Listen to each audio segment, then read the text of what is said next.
there's definitely a big commitment for the MCT, but I think it's certainly been worth it in my mind. So when I read the materials that said you were going to spend 10 to 15 hours a week studying for a period of 15 months, I thought that can't possibly be true. It can't take that much time at all. But they were absolutely right, of course.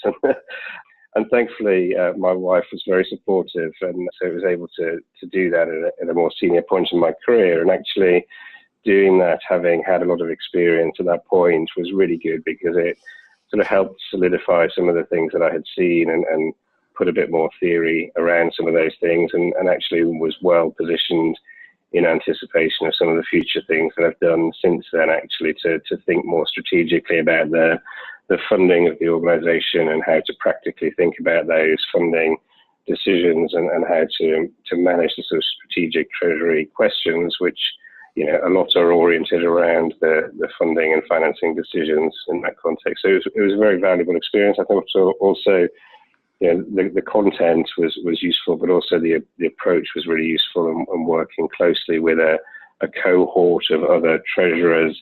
A lot of the material was done, you know, online and interactive, giving feedback to each other on our responses to case studies, which was really an interesting way to learn from other people's experience and exposure. But to your original question, you're obviously quite challenging to fit in the context of a busy job and a busy family life.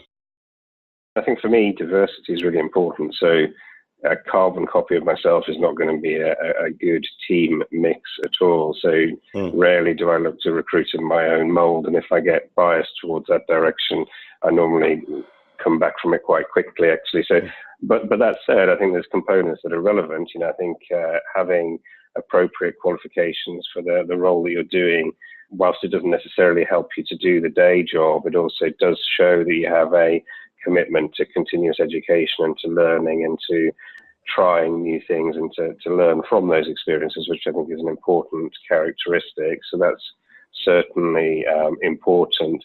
And then I think there's obviously different roles within Treasury that require different sorts of skills. So making sure that the people that we're hiring, you know, have the right sort of skill set for the role that we want. And sometimes that's going to be a very detail-oriented and routine processing activity, and sometimes that's going to be a more expansive role where people can, you know, run out big projects and make them their own and deliver them. So very much a sort of horses for courses approach to recruitment and making sure that we get the right people for the right situation. I haven't grown up in a treasury function in the same way as some of the other people that you may have interviewed have, but I think you know, certainly in the current context, you know, looking at, you know, process improvement, but the use of systems and automation within that context is a valuable part of what we're doing at the moment.